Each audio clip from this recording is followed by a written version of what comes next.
আমাদের এফওয়াইপির নেক্সট পদক্ষেপগুলো কি হবে এগুলো নিয়ে আলোচনা করেছিলাম।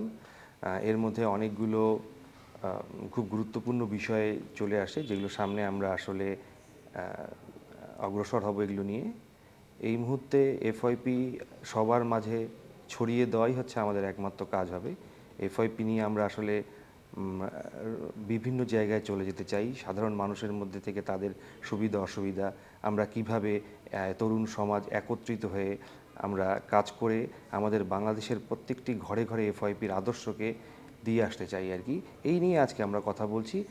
আমরা এখন সবাই অপেক্ষা করছি, আমাদের সামনে রেফারেন্ডাম হবে এবং জাতীয় নির্বাচন হবে, এবং আমরা সবাই প্রত্যাশা করছি যে এই রেফারেন্ডাম ও জাতীয় নির্বাচনের মধ্যে দিয়ে বাংলাদেশ একটি নবযুগে প্রবেশ করবে এবং ইনশাআল্লাহ একটা গণতন্ত্রের মধ্যে আমাদের নতুন প্রবেশ হবে।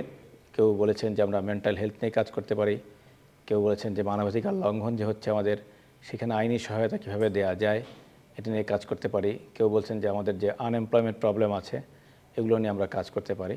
যারা ইয়াং মাইন্ড আছে, যারা বিভিন্ন সেক্টরে আসলে এখানে বিভিন্ন ধারায় কাজ করছে, তাদেরকে সাথে নিয়ে সংঘবদ্ধ হয়ে আমরা মানসিক স্বাস্থ্য নিয়ে ছড়িয়ে যেতে পারি দেশের আনাচে কানাচে, সেই নিয়ে আমরা কাজ করব আশা করছি। তাই আবেগ মন দ্বারা আমরা অনেক বেশি, আমরা জাতি হিসেবে অনেক বেশি পরিচালিত হই। তাই সেটাকে সঠিকভাবে কিভাবে নিয়ন্ত্রণ করা যায় এবং যারা যারা এই পথে হাঁটতে হাঁটতে যাতনার শিকার হয়েছে তাদেরকে কিভাবে আবার একটা স্বাভাবিক জায়গায় ফিরিয়ে আনা যায়, সেইগুলো নিয়ে আমরা কাজ করব। পলিটিক্যাল মামলাগুলো যদি আমি বলি, গভর্নমেন্টের কোনো রকমের ডিরেকশন ছাড়া কেউ জামিনই পায় না।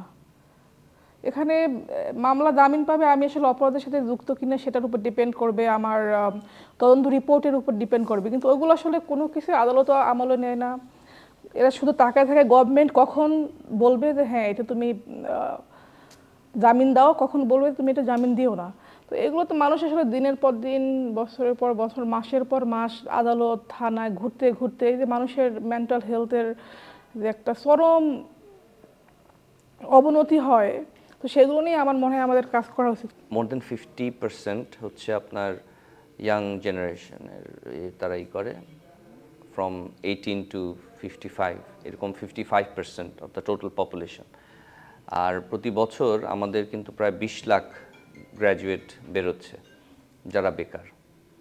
সো এটা একটা ম্যাসিভ চ্যালেঞ্জ আমাদের জন্য, এবং এই চ্যালেঞ্জটা কীভাবে অ্যাড্রেস করা যায়, কিভাবে আমরা আনএমপ্লয়মেন্টটা রিডিউস করতে পারি, এমপ্লয়মেন্ট জেনারেট করতে পারি, সেটার ব্যাপারে আমাদের কাজ করা উচিত।